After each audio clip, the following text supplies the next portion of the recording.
Shalom saudara sekalian, selamat pagi. Pada hari ini kita akan kembali merenungkan firman Tuhan. Dan firman Tuhan diambil dari Lukas pasal 17 ayat 11 sampai dengan 19. Dalam perjalanannya ke Yerusalem, Yesus menyusur perbatasan Samaria dan Galilea. Ketika ia memasuki satu desa, datanglah 10 orang kusta menemui dia. Mereka tinggal berdiri agak jauh dan berteriak, "Yesus Guru, kasihanilah kami." Lalu dia memandang mereka dan berkata, "Pergilah, perlihatkanlah dirimu kepada imam-imam." Dan sementara mereka di tengah jalan, mereka menjadi tahir. Seorang dari mereka, ketika melihat bahwa ia telah sembuh, kembali sambil memuliakan Allah dengan suara nyaring. Lalu tersungkur di depan kaki Yesus dan mengucap syukur kepadanya. Orang itu adalah seorang Samaria. Lalu Yesus berkata, "Bukankah ke-10 orang tadi semuanya telah menjadi tahir? Di manakah yang 9 orang itu? Tidak adakah di antara mereka yang kembali untuk memuliakan Allah, selain daripada orang asing ini?" Lalu ia berkata kepada orang itu, "Berdirilah dan pergilah, imanmu telah menyelamatkan engkau." Saudara sekalian, Tuhan Yesus ketika menyusuri perbatasan Samaria dan Galilea, mereka menemukan satu kelompok orang yang terkena penyakit kusta, yaitu sejumlah 10 orang.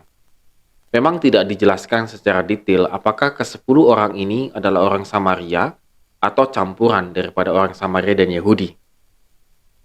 Karena Tuhan Yesus melewati perbatasan Samaria dan Galilea. Yang jelas, Lukas mencatat bahwa satu orang saja, yaitu orang Samaria, yang kembali memuji dan memuliakan Allah.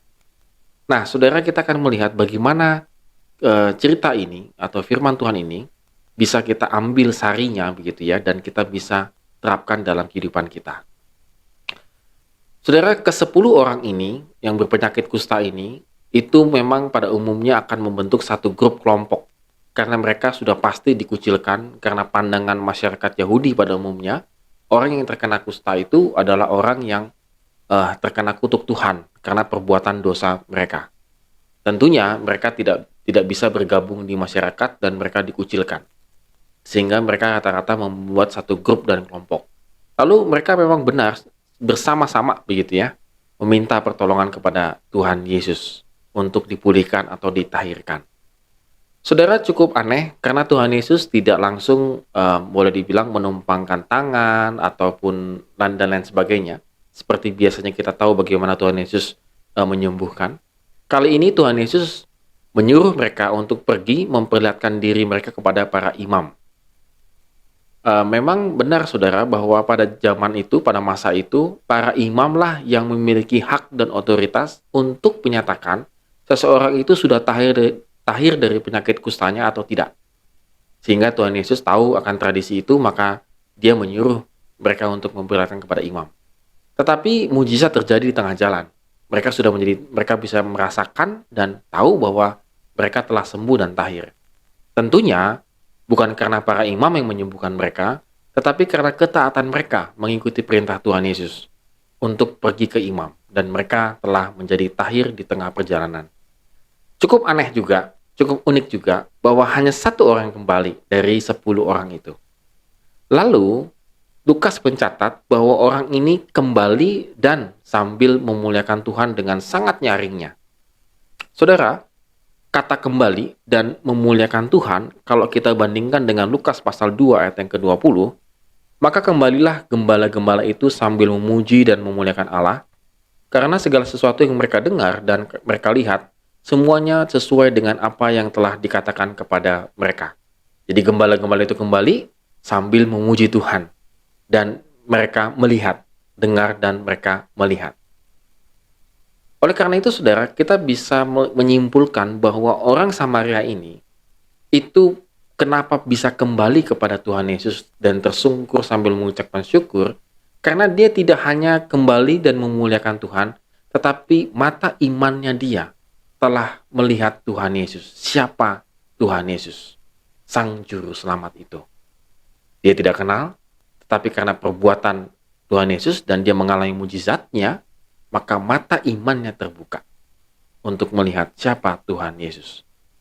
Oleh karena itu Tuhan Yesus mendeklarasikan bahwa imanmu itu, berdirilah, imanmu telah menyelamatkan engkau. Jadi Tidak hanya dia sembuh secara tahir, tetapi juga iman dia juga mengalami recovery, pembaharuan. Saudara, apa yang bisa kita ambil dari cerita ini, firman Tuhan pada hari ini? Saudara, bahwa setiap pertolongan Tuhan dalam hidup kita seharusnya semakin membuka mata iman kita kepada Kristus. Saudara, terkadang kita menantikan pertolongan Tuhan yang dahsyat, yang ajaib, yang besar. Tetapi pertolongan Tuhan yang kecil-kecil mungkin, tanda petik ya, kecil-kecil begitu, yang mungkin tidak berarti, tidak membuat iman kita, mata iman kita semakin memandang kepada Kristus. Kita akan memandang kepada Kristus kalau terjadi mujizat, kalau terjadi peristiwa besar dalam kehidupan kita, kalau jawaban-jawaban doa kita sangat spektakuler, maka mata iman kita baru terbuka. Tetapi kalau kita bangun dari tidur, kita masih diberikan nafas oleh Tuhan, bagi kita itu adalah hal alamiah, natural, bukan satu perbuatan ajaib yang dilakukan Tuhan kepada kita. Seandainya saudara, hal-hal kecil pun kita bisa lihat untuk membuka mata iman kita, maka saya yakin saudara, hari ini kita akan banyak sekali mengucapkan syukur atas apa yang terjadi dalam kehidupan kita. Mungkin hal-hal sederhana yang boleh kita alami pada hari ini, mari kita ucapkan syukur. Karena itu akan membuat iman kita semakin bertumbuh kepada Kristus. Amin. Tuhan Yesus memberkati kita semua.